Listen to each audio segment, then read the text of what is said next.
क्या सच में कोई किताब सैकड़ों साल पहले आज की घटनाओं को देख सकती है? क्या यह भविष्यवाणी है या हमें चेताने का एक आध्यात्मिक प्रयास? आज हम बात करेंगे भविष्य मालिका की, एक ऐसी रहस्यमयी रचना जिसे लेकर डर भी है, भ्रम भी है और बहुत गहरे संदेश भी। भविष्य मालिका को लगभग 16वीं सदी में ओडिशा क्षेत्र के संत अच्युतानंद दास ने लिखा था। मान्यता है कि यह ग्रंथ ताड़ पत्रों पर लिखा गया और इसका संबंध भगवान जगन्नाथ की परंपरा से जुड़ा है। संत अच्युतानंद योग, तंत्र, आयुर्वेद और ध्यान के जाता थे। उनका जीवन साधना और चेतना पर आधारित था, न कि डर फैलाने पर। भविष्य मालिका में समय समय पर आने वाले रोग, प्राकृतिक आपदाओं और सामाजिक पतन का उल्लेख मिलता है। कुछ लोग मानते हैं कि इसमें 2020 के आसपास एक बड़ी महामारी का संकेत था। लेकिन यहां एक बात समझना जरूरी है, ग्रंथों में घटनाएं प्रतीकों में लिखी जाती हैं, सीधे नाम लेकर नहीं।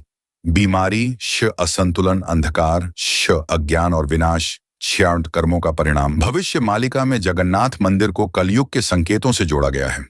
कल्पवट नामक एक प्राचीन वृक्ष को समय और धर्म का प्रतीक माना गया। जब 2019 में एक शक्तिशाली तूफान के कारण वह वृक्ष गिरा तो कई लोगों ने इसे एक चेतावनी की तरह देखा। इसके बाद आई वैश्विक महामारी ने इस चर्चा को और गहरा कर दिया। कुछ व्याख्याओं में कहा गया है कि 2020 के बाद से कलयुग का अंत चरण शुरू हुआ।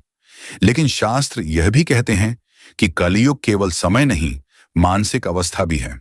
जब लालच, हिंसा और अहंकार बढ़ते हैं, तब हर युग कलयुग बन जाता है। आजकल सोशल मीडिया पर तीसरे विश्व युद्ध, न्यूक्लियर तबाही और इंटरनेट बंद होने जैसी बातें भविष्य मालिका से जोड़ दी जाती हैं। लेकिन सच्चाई यह है, इन दावों का कोई ठोस ऐतिहासिक प्रमाण नहीं मिलता। कई विद्वान मानते हैं कि कुछ बातें बाद में जोड़ी गईं या गलत तरीके से समझी गईं। संत अच्युतानंद दास का उद्देश्य डर पैदा करना नहीं था। उनका संदेश था, अगर मनुष्य प्रकृति से छेड़छाड़ करेगा तो प्रकृति प्रतिक्रिया देगी। जलवायु परिवर्तन, बर्फ का पिघलना, भूकंपीय गतिविधियां, ये सब चेतावनी है।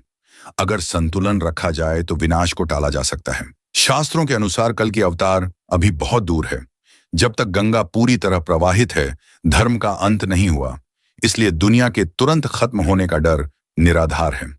संत अच्युतानंद कहते थे, सबसे बड़ी शक्ति शून्य है। शून्य मतलब वह अवस्था जहां कुछ भी नहीं, फिर भी सब कुछ। ध्यान और साधना से इसी शून्य का अनुभव किया जा सकता है। भविष्य मालिका को शब्दश मानने से ज्यादा उसे समझने की जरूरत है। यह हमें सिखाती है प्रेम, दया, संयम और प्रकृति का सम्मान। डरिए नहीं, जागिए, क्योंकि सही कर्म ही भविष्य को सुंदर बनाते हैं।